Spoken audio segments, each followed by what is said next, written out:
Hey, good afternoon, everybody. This is Andy Kidd with Truck Your Life Up. Back with another video about the USA truck lease purchase slash IC slash owner operator slash might as well be a glorified company driver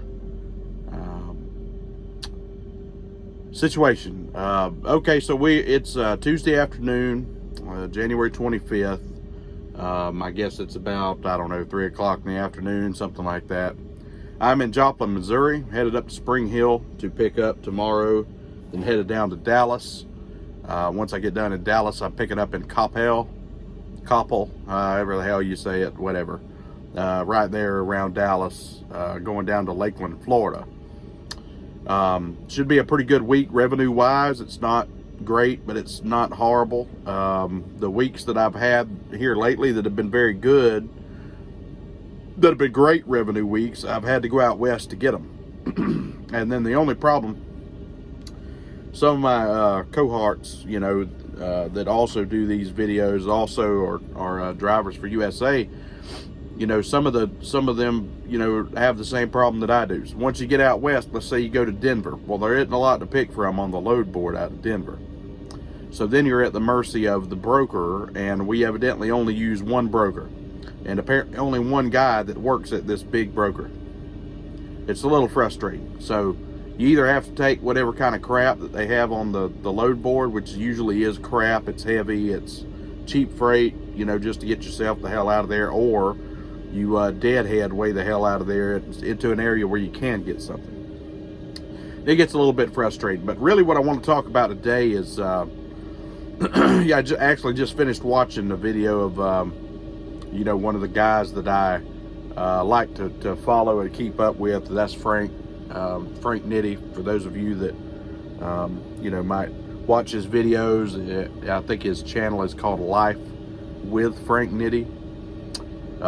Frank and I, it's funny, Frank and I seem to have a lot of the same opinions about a lot of the stuff, and you'll see me a lot of times in his comment section, you know, referring to a lot of this stuff that we deal with out here day in and day out.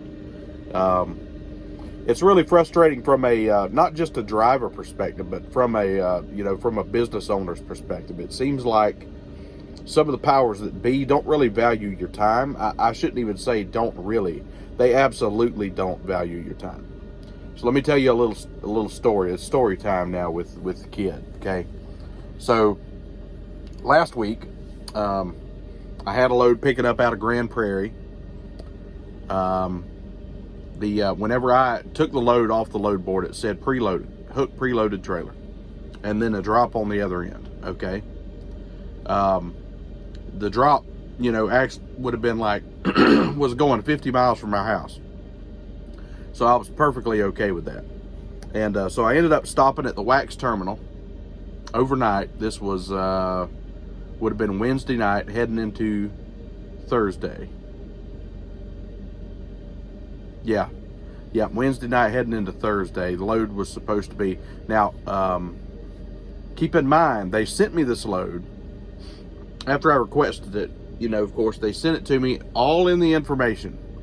It said, hook preloaded trailer, drop empty trailer, hook preloaded trailer. The load will be ready at 8 o'clock the next morning. So, well, I've gotten to where I've been burned a few times like this before.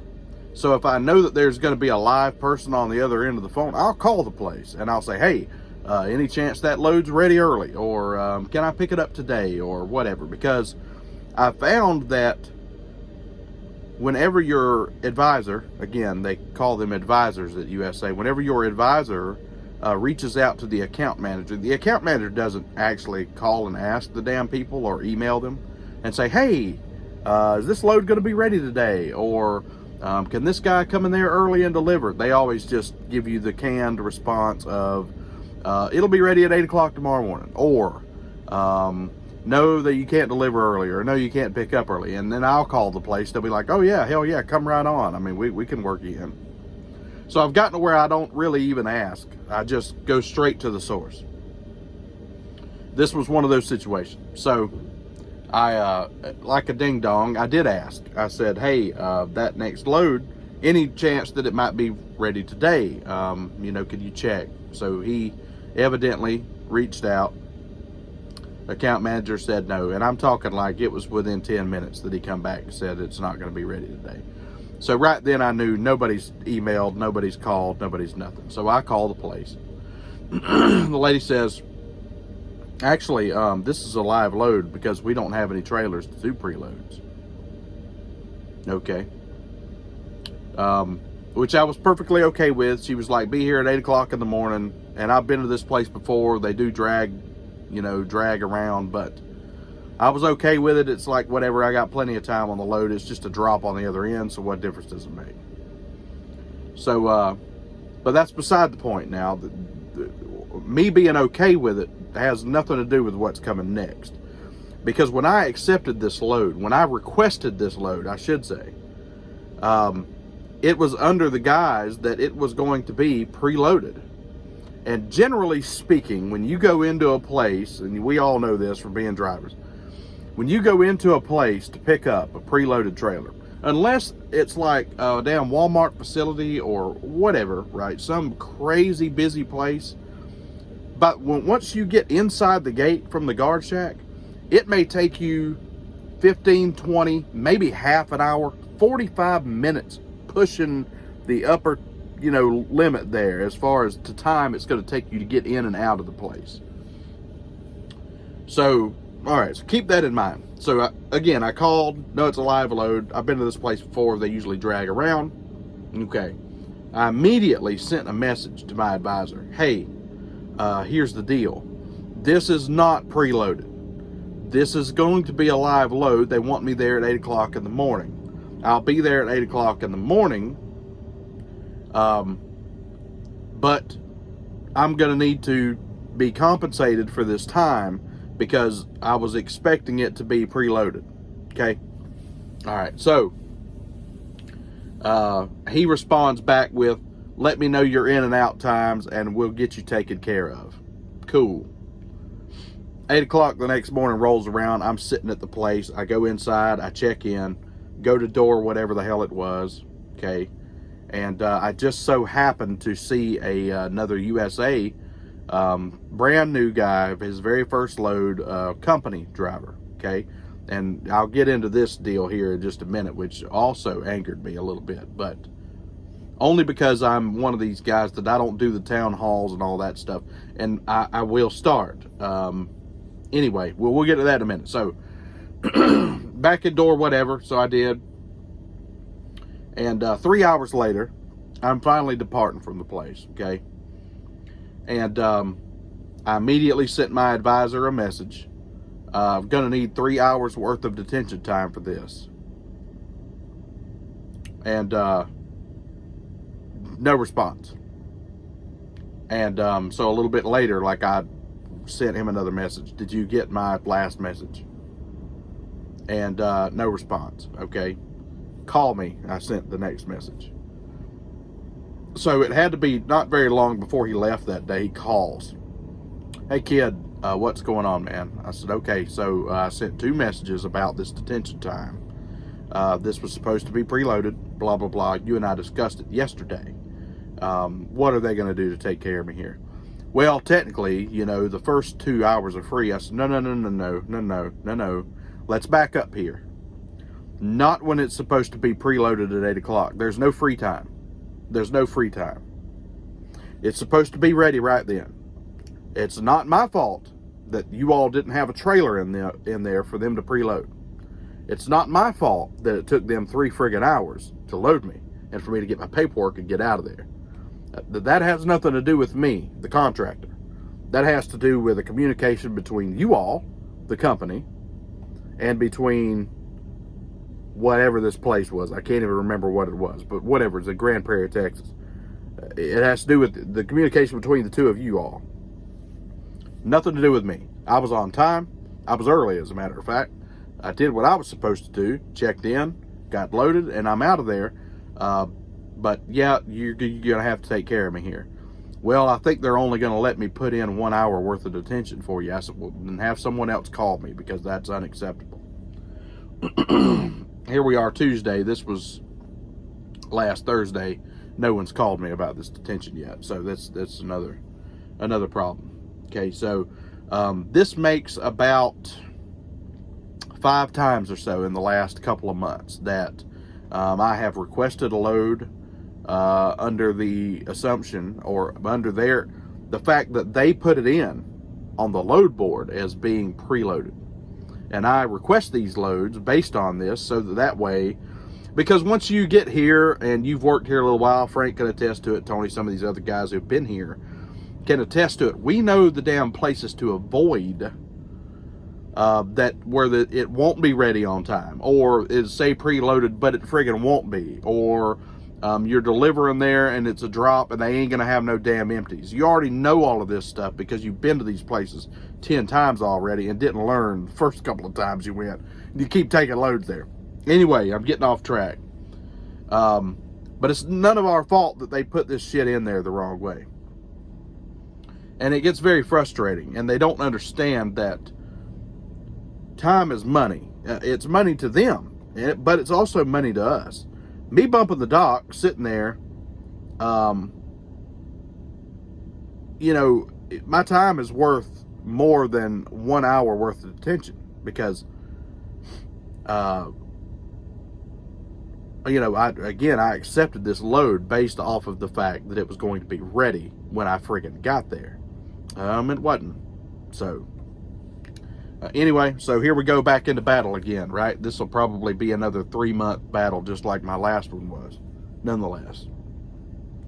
So, all right, so part number 2 to this, I just recently learned, and I learned it from this particular company driver who was brand new, that was at this place in Grand Prairie. And so this cat was in a brand new 2022 KW. He'd just gotten it, of course. Like I said, he'd just come to USA as a company driver. And so he was having issues with the geotab. So I go over there and I'm helping him or whatever, right? Showing him how to do his DVIR and whatever, because, you know, sometimes people don't grasp it in orientation or whatever the case may be. He was a nice enough fellow, so I was willing to help him out. Gave him a couple of pointers and a couple of items that I had that were extra, but nonetheless. So, anyway, so I'm over there helping this guy out, and I said, hey, so they get you set up pretty good for the weekend, you know? I said, because today's, you know, Thursday, you know, once you're running through the weekend. And he said, oh, yeah, well, no, I set myself up. And I said, what do you mean? He said, well, I'm on the company load board. I said, what are you talking about? I said, you're in a company truck. I said, oh, are you like on the wait list to get a, you know, an IC truck, a lease truck from TEL or something like that? He said, no, I'm on the company driver load board. I just stared at him blank, right? Like, I don't understand what you're talking about. He was like, yeah, there's this new thing that they're doing. So apparently USA, in their infinite wisdom, or infinite whatever you want to call it, has decided that they have started some fleets, and it's more than one from what I gather, because I've had a conversation with the powers that be in operations about this, and apparently it's more than one fleet where you can be a company driver and make over 50 cents per mile. You pick and choose your own freight off of the company load board, just like we do as ICs. So if you don't want to go to the Northeast, well, shit, guess what? You don't book yourself into the Northeast. You're booking yourself just like we're doing. So not only are we, I think Frank said the other day in one of his videos that when he started, and he and I started around the same time, there were something like 80 or 90 independent contractors, lease drivers with USA. Now it's like over 600. So not only are he and I and the rest of us that are out here doing this competing with one another, so to speak, competing for these loads on the load board, which are taking one hell of a dive as far as the rates, as far as the quality, all this kind of stuff, the quantity. Not only are we competing with one another for these loads, we're also competing with friggin' company drivers now. Now listen, I'm not disparaging the company driver. He's doing what he's allowed to do, okay? But it upsets me with USA that, and the excuse that I get from them is that, well, this is all company freight. They can't see any of the broker stuff, and they can't go out west. And this is why the hell we have to go out west to make any damn money. Because all of this stuff that's east of I-35, you're fighting all these other people for it. You got to be Johnny on the spot. You've got to just have the luck of the draw, and all of this kind of stuff. Like, you know, so it makes you, it kind of makes you, I don't know, a little bit cold in the heart, because look, the thing is, I was fixing to help this guy. Like, I mean, I was going to like give him pointers and all this kind of stuff, right? The minute he tells me that he's on the same load board as me, minus the broker loads, yeah, no, I don't really feel any need to help you. As far as, like, why would I help you cut my throat? Now, a brand new IC that's coming on, yeah, I'll show you the ropes or whatever, but I'm not going to like give you the, you know, give you my honey holes. I'm not going to tell you where my sweet spots are, where I'm picking up and I'm delivering and whatever, you know, right? I might give you the, you know, generic area. But there's a certain way that I like to run. Everybody has that, right? That's independent and does things on their own. There's a certain way I like to run. And this cat here, he's probably got a certain way he likes to run. Now, from what I understand, they have mileage requirements. They have whatever, right? But just think about this for a minute, guys. Some of you out there that are already ICs that might be watching this, just consider this for a second. So this gentleman here, company driver, let's say he is in Atlanta, okay? And there's a load in Knoxville that he wants to go pick up. Now, I don't know the exact mileage, but I think it's somewhere in the neighborhood of about 200 miles from Atlanta to Knoxville. Maybe a little bit farther, whatever. Well, guess what? Not only is he going to get the mileage for the Knoxville to wherever it's going, okay? He's also going to get paid 54 cents a mile for empty miles for shit he decided to do driving up there. Do we get anything for empty miles? Nope. Nope. Absolutely nothing. And a lot of times we'll have to book ourselves 300 or 400 miles just to get something worth of shit. But we have to eat that. We have to eat every single cent of fuel that we spend on it. It's ridiculous, guys. And so I think I told, you know, in the comment section of one of these videos, it's like, I'm looking elsewhere. When what are you supposed to do? Right? But the problem is that when you get into one of these TEL trucks, if you want to take this TEL truck to another carrier, let's say you wanted to leave here and go to Schneider, or you wanted to leave here and go to JB or whatever, right? You've got to pay an inordinate amount of money. I want to say it's like 12 grand. And that's if they allow you to. They can always say, nah, we don't like that idea. And so then if you take the truck and say, all right, well, I'm going to turn it in, I'm going to go with another lease company. Okay, well, they're going to charge you back 2 grand. It's either going to come out of your maintenance account or your friggin' escrow from USA, from what I understand. So you got a $2,500 escrow with USA. Are they going to take 2 grand of that money and send it to TEL for you turning the truck in? That's my understanding. I could be wrong. Maybe I'm not getting that right. Maybe I need to ask USA point blank. But TEL sure made it sound that way. Anyway, guys, I've said enough, I believe. I'm kind of hoarse. I've had this freaking cold for the last week and a half or whatever. And it's gotten better, and then it's gotten worse. It's gotten better, it's gotten worse. But it's just friggin' weather. I'm in and out, you know. Like, I'm in the southeast, and it's warm. And then, like, for instance, I'm here in Joplin, Missouri, and it's 31 degrees and windy.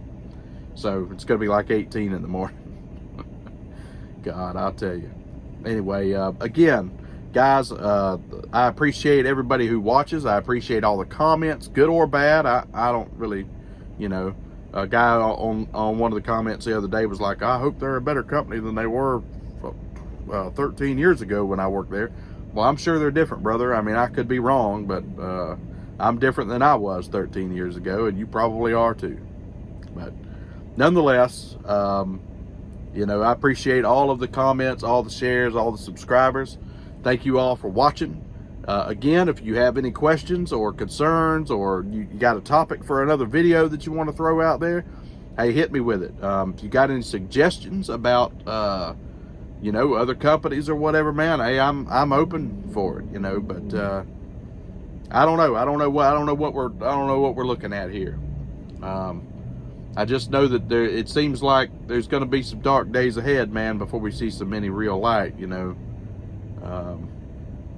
I don't know. I don't know what to say. Either way, again, appreciate you all watching. Come back again. Thanks a lot.